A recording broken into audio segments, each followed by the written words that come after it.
Big boss live അപ്ഡേറ്റിലേക്ക് പോകാം. അപ്പോൾ വീണ്ടും ഒരു പ്രൊമോ ഇറങ്ങിയിട്ടുണ്ട്. അവിടെ വേറെ ടാസ്ക്കാണ്, അതൊന്ന് ടിക്കറ്റ് ടു ഫിനാലിലേക്കുള്ള ടാസ്ക്കാണ്. അത് ജയിച്ചവർക്ക് ബോണസ് ആയിട്ട് ഒരു പോയിന്റ് കൊടുക്കും. ടിക്കറ്റ് ടു ഫിനാലിലേക്ക് ബോണസ് പോയിന്റിലേക്കുള്ള ടാസ്ക്കാണ്. അപ്പോൾ ആ ടാസ്കിൽ പറയുന്നത് വെച്ചാൽ കുറേ ബൗളുണ്ട്, ഓരോ ടീമായിട്ട് ഓരോരുത്തർ വരും. ആ ബൗളിൽ കുറേ പേപ്പർ പീസസ് ഉണ്ട്, കളർ പേപ്പർ പീസസ് ആണ്.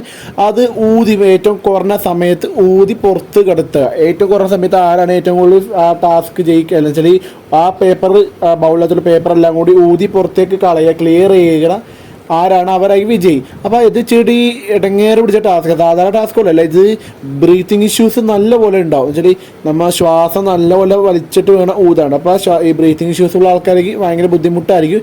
ഇച്ചിരി ഇടങ്ങേറ് പിടിച്ച ടാസ്ക്കാണ്. ഇനിയുള്ള ടാസ്കൊക്കെ അല്ല ഇങ്ങനത്തെ ഇച്ചിരി കൂടി ടഫായ ടാസ്കുകളായിരിക്കും കൊടുക്കണമല്ല എല്ലാ ടാസ്കുകളും. അപ്പോൾ ഇത് ഒരു ഇടങ്ങേറെ ടാസ്ക്കാണ്. ആ ടാസ്കിനിടയിൽ നന്ദനക്ക് ഒരു പ്രശ്നം വരുന്നുണ്ട്. നന്ദനക്ക് ബ്രീത്തിങ് ഇഷ്യൂ വരുന്നുണ്ട്, ശ്വാസം മുട്ടൊക്കെ കാണിക്കുന്നുണ്ട്. അപ്പോൾ അർജുനും ജിൻഡോക്കെ എടുത്ത് പൊക്കിക്കൊണ്ട് മെഡിക്കൽ റൂമിലേക്കൊക്കെ കൊണ്ടുപോകുന്നുണ്ട്. ഇച്ചിരി ബുദ്ധിമുട്ടുള്ള ഗെയിമാണ്. അത് നോക്കിക്കൊണ്ട് കളിച്ചില്ലെങ്കിൽ കുറച്ച് പണി കിട്ടും.